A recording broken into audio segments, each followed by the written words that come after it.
ఆదిత్యాయ చ సోమాయ మంగళాయ బుధాయ చ గురు శుక్ర శనిభ్యశ్చ రాహవే కేతవే నమః. రాహవే కేతవే నమః. దదిశంకతుషారాభం క్షీరోదార్ణవశోభితం.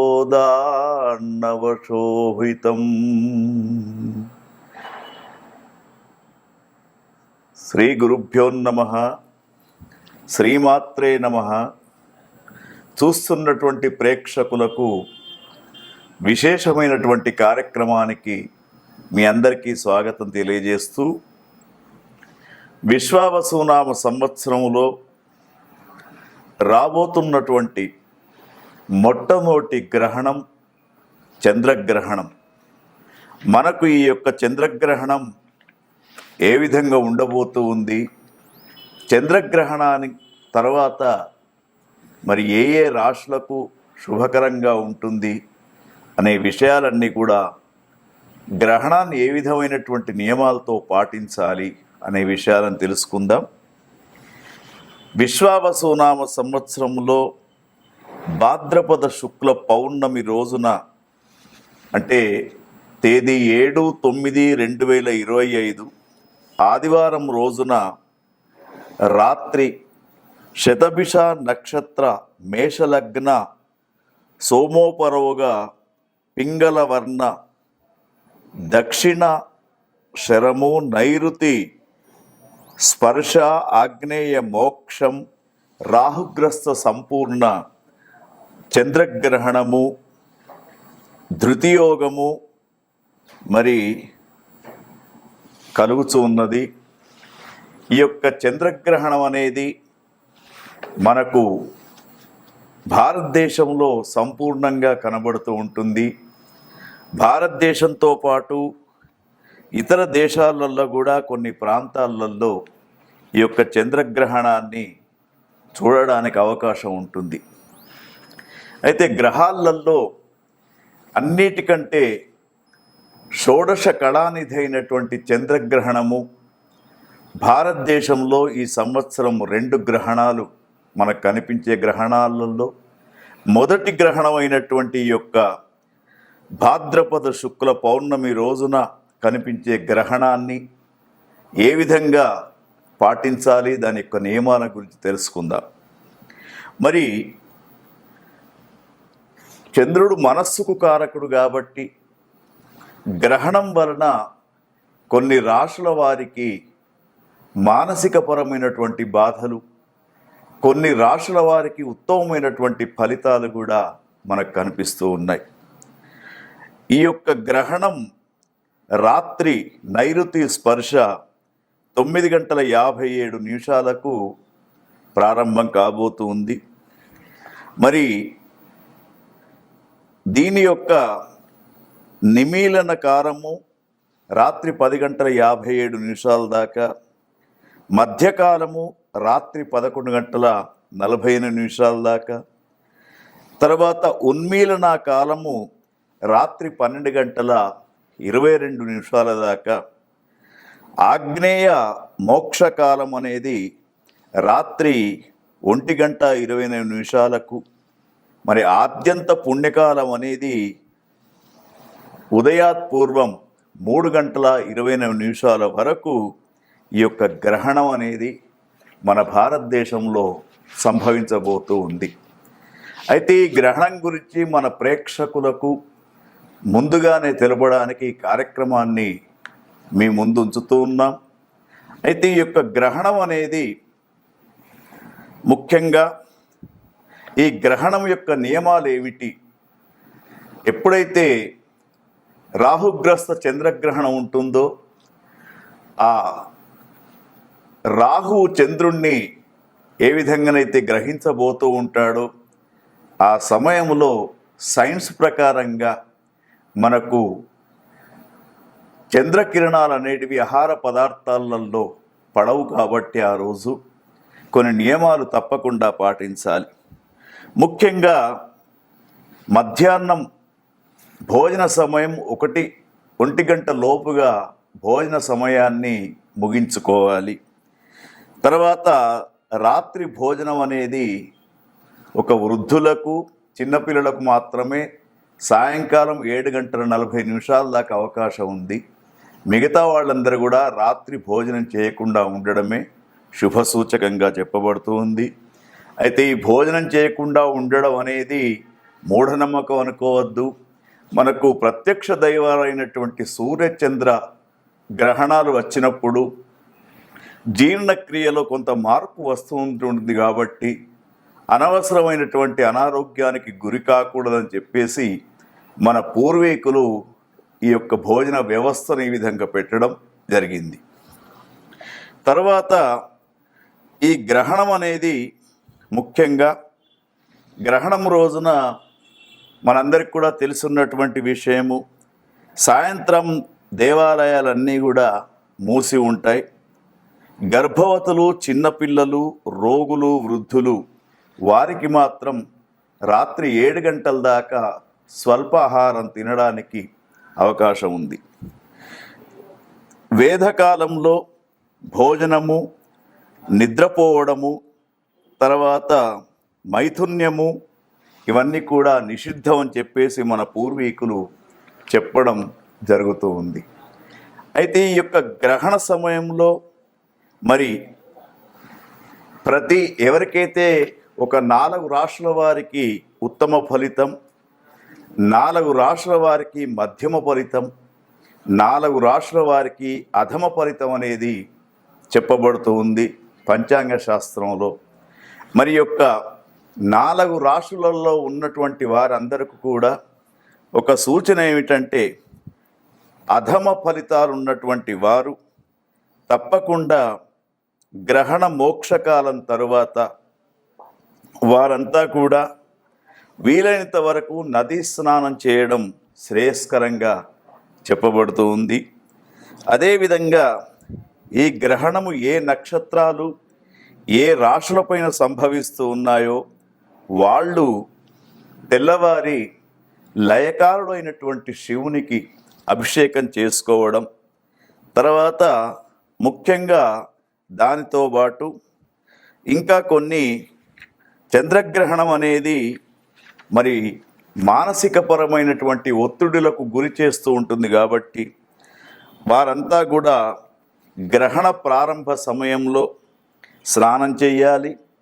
తర్వాత గ్రహణ అయిపోయిన తర్వాత గ్రహణం ప్రారంభం నుండి మోక్షకాలం దాకా జపాలను చేసుకోవాలి. మోక్షకాలం అయిపోయిన తర్వాత తప్పకుండా నదీ స్నానం చేయడము, తర్వాత దానికి సంబంధించినటువంటి గ్రహణానికి సంబంధించినటువంటి సంకల్పాన్ని వేద పండితుల చేత నదీ ప్రాంతంలో చేయించుకోవడం, దానితో పాటు వీలైనంత వరకు మరి దాన ప్రక్రియ కూడా చెయ్యాలి. ఆ దాన ప్రక్రియ చేసేటప్పుడు చక్కగా మరి మనకు ఈ రాహుగ్రస్త చంద్రగ్రహణానికి ఇదం సౌవర్ణం రాహుబింబం, నాగం సౌవర్ణం రవిబింబం, రాజతం చంద్రబింబం, ఘృతపూర్ణ కాంసపత్ర సహితం అని చెప్పేసి ఒక నేతితో నిండినటువంటి రాగి పాత్ర, అదేవిధంగా ఇంకా కొన్ని చెప్పడం జరుగుతుంది. నాగ ప్రతిమ, తర్వాత చంద్ర ప్రతిమను కూడా ఒక వేద పండితుడికి దానం చేస్తూ ఈ గ్రహణము మానసికపరమైనటువంటి బాధలు రాకుండా చూడమని చెప్పేసి ఆ యొక్క భగవంతుని నమస్కారం చేస్తూ తమోమయ మహాభీమ సోమ సూర్య విమర్దన హేమతార ప్రధానేన మమ శాంతి ప్రదో భవ అని చెప్పేసి మమ శాంతి ప్రదో భవ అని చెప్పేసి విధంతుద నమస్తుభ్యం సిమ్మికానంద అచ్యుత దానే నానేన నాగస్య రక్షమాం వేదజాం భయాత్ అని చెప్పేసి మరి యొక్క గ్రహణం వల్ల ఎటువంటి బాధలు రాకుండా ఉండడానికి దాన ప్రక్రియ అనేది చేయాలి. వీలైనంత వరకు పితృతర్పణాలు అందించడం, నదీ స్నానం చేయడం, దాన ప్రక్రియ చేయడం అనేది ఈ మన ప్రేక్షకులకందరికీ కూడా చెప్పినటువంటి సూచన. ఇంకా మీకు ఈ గ్రహణం గురించి కానివ్వండి, మీ రాశులలో చంద్రుని యొక్క అంశ గురించి కానీ తెలుసుకోవాలంటే కింద కనబడుతున్నటువంటి నెంబరుకు ఫోన్ చేసి వ్యక్తిగతంగా కూడా మీరు సంప్రదించవచ్చు. గ్రహణానికి సంబంధించినటువంటి మరి మోక్షకాలం తర్వాత ఎటువంటి వాటికి పరిష్కారం చేసుకోవాలనే సూచనలు కూడా మీకు అందించబడతాయి. ఓం తత్సత్. తదిశంకతుషారాభం క్షీరోదార్ణవ సంభమం నమామి శశినం సోమం శంభోర్కుటభూషణం. చూస్తున్నటువంటి ప్రేక్షకులకు రాబోతున్నటువంటి చంద్రగ్రహణం సెప్టెంబర్ 7వ తేదీన 2వ రాశి అయినటువంటి వృషభ రాశి వారికి ఏ విధంగా ఉండబోతుంది అనే విషయాన్ని గమనించినప్పుడు, వృషభ రాశి వారికి మరి చంద్రుడు 10వ స్థానంలో ఉంటాడు గ్రహణం సంభవించే రోజున. మరి వీరి యొక్క విశ్వావసునామ సంవత్సరంలో వీరి యొక్క జాతక పరిశీలన చేసినప్పుడు వీరికి చక్కని అనుకూలమైనటువంటి వాతావరణం కనబడుతూ ఉంది. ద్వితీయ స్థానంలో 2వ స్థానంలో గురువు, ఏకాదశ 11వ స్థానంలో శని, 10వ స్థానంలో రాహువు, అదేవిధంగా 4వ స్థానంలో కేతు ఉన్నాడు. దానితో పాటు చంద్రగ్రహణం రోజున 10వ స్థానంలో చంద్రుడు ఉండడం అనేది చాలా విశేషమైనటువంటి ఫలితాన్ని ఇచ్చే విధంగా వీరికి ఉంటూ ఉంటుంది. వృషభ రాశి వారికి ముఖ్యంగా ధాన్య వృద్ధి, పంటలలో ధనలాభము, తర్వాత అధికారుల యొక్క ఆదరణ అనేది వీళ్లకు లభించే అవకాశం మనకు కనబడుతుంది వృషభ రాశి వారికి. ఈ చంద్రగ్రహణం ఎందుకంటే చంద్రమా మనసో జాతః అని చెప్పేసి వేద ప్రమాణం కాబట్టి మానసికపరమైనటువంటి బాధలన్నీ తొలగిపోయి మీకు అనుకూలమైనటువంటి వాతావరణం ఈ చంద్రగ్రహణం వరకు కనిపిస్తూ ఉంది. దీని యొక్క ప్రభావం 90 రోజుల దాకా ఉంటుంది కాబట్టి నూతన కార్యక్రమాలు మొదలుపెట్టడం కానివ్వండి, లేదా కళారంగాల్లో ఉన్నటువంటి వారికి, మీడియా రంగంలో ఉన్నటువంటి వారికి చాలా అనుకూలమైనటువంటి పరిస్థితి ఏర్పడబోతోంది. సహకార సంఘాలతో కృషి చేస్తూ ఉంటారు. తర్వాత ముఖ్యంగా వీరికి వస్త్ర ఆభరణ ప్రాప్తి అనేది జరిగే అవకాశం మనకు ఈ యొక్క చంద్రగ్రహణంతో వృషభ రాశి వారికి సంభవించబోతూ ఉంది. మరి చంద్రుడు 10వ స్థానంలో ఉన్నప్పుడు ఎటువంటి లాభాన్ని చేస్తాడనే ప్రశ్న వేసుకున్నప్పుడు అభీష్ట సిద్ధి కలుగుతూ ఉంటుంది. అభీష్ట సిద్ధి అంటే మన మనస్సులో ఉండే కోరిక ఫలిస్తూ ఉంటుంది. తర్వాత శుభకార్యాలు గృహాలలో మీ పిల్లలకు శుభకార్యాలు చేసే అవకాశం, లేదా మీరు స్వయంగా గృహాలు కొనుక్కొని గృహప్రవేశాలు చేసే అవకాశం కూడా ఈ 3 మాసాలలో జరిగే విధంగా ఉంది. అయితే వీరికి ఒక సూచన ఏమిటంటే, వ్యక్తిగతమైనటువంటి అభిప్రాయాలు కావాలంటే కింది నెంబర్కు వ్యక్తిగతంగా మీరు ఫోన్ చేయవచ్చు.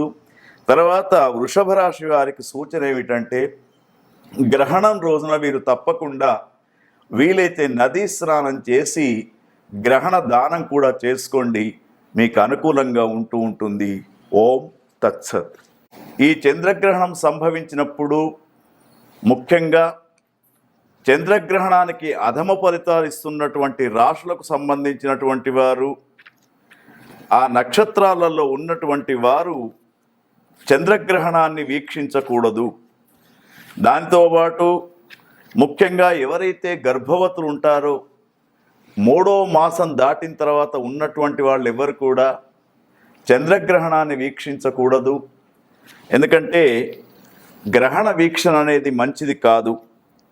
ముఖ్యంగా ఈ యొక్క గ్రహణం అనేది మేష, వృషభ, కన్యా, ధనుసు రాశి వారికి మంచి ఫలితాలను, మిథున, సింహ, తుల, మకర రాశి వారికి మధ్యమ ఫలితాలను, కర్కాటక, వృశ్చిక, కుంభ, మీన రాశుల వారికి అధమమైనటువంటి ఫలితాలను ఇస్తూ ఉంది. కాబట్టి ముఖ్యంగా గ్రహణం సంభవించేది కూడా మనకు మరి రాహుగ్రస్తమైనటువంటి చంద్రగ్రహణం పూర్వాభాద్ర నక్షత్రం కుంభరాశిలో సంభవిస్తూ ఉంది.